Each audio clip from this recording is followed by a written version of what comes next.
मैं तुम्हारी माँ के बंधन में और नहीं रह सकती। मुझे अलग घर चाहिए जहाँ खुल के सांस ले सकूं। पलक रवि को देखते ही जोर से चिल्ला उठी। बात बस इतनी थी कि सुलभा जी ने रवि और पलक को पार्टी में जाते देखकर इतना भर कहा था कि वो रात 10 बजे तक घर वापस आ जाएं। बस पलक ने इसी बात को तूल दे दिया और 2 दिन बाद ही उसने किरण के घर किटी में उसे मकान ढूंढने की बात कह दी।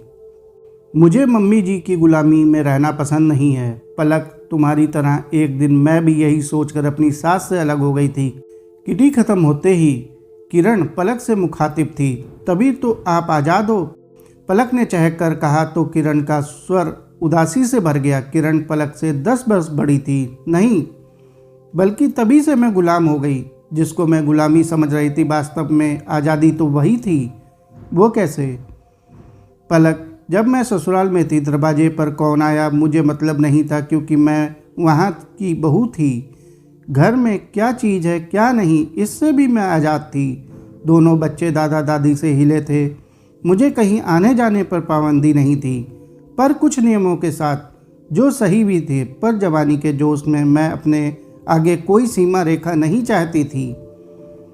मुझे भी ये नहीं पसंद था कि मेरा पति ऑफिस से आकर सीधा पहले माँ के पास जाए। तो फिर पलक की उत्सुकता बढ़ गई। मैंने दिनेश को हर तरह से मनाकर अलग घर ले लिया और फिर मैं दरवाजे की घंटी, मेहरी, बच्चों, धोबी, दिनेश सबके वक्त की गुलाम हो गई। अपनी मर्जी से मेरे आने जाने पर भी रोक लग गई, क्योंकि कभी बच्चों का होमवर्क कराना है तो कभी उनकी तबीयत खराब है। हर जगह बच्चों को लेकर नहीं जा सकते, अकेले भी नहीं छोड़ सकते, तो मजबूरन पार्टियां भी छोड़नी पड़ती। जबकि ससुराल में रहने पर यह सब बंदिश नहीं थी। ऊपर से मकान का किराया और फालतू के खर्चे अलग। फिर दिनेश भी अब उतने खुश नहीं रहते। किरण की आंखें नम हो उठीं। फिर आप वापस क्यों नहीं चली गईं? किस मुंह से वापस लौटती? इन्होंने एक बार मम्मी से कहा था, पर पापा ने यह कहकर साफ मना कर दिया कि एक बार हम लोगों ने बड़ी मुश्किल से अपने आप को संभाला है, अब दूसरा झटका खाने की हिम्मत नहीं है। बेहतर है अब तुम वहीं रहो।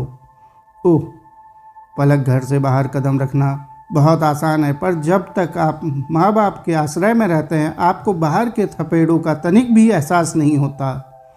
माँ बाप के साथ बंदिश से ज़्यादा आज़ादी होती है, पर हमें वो पसंद नहीं होती। एक बार बाहर निकलने के बाद आपको पता चलता है कि आज़ादी के नाम पर खुद अपने पाँव में जंजीरें डालनी।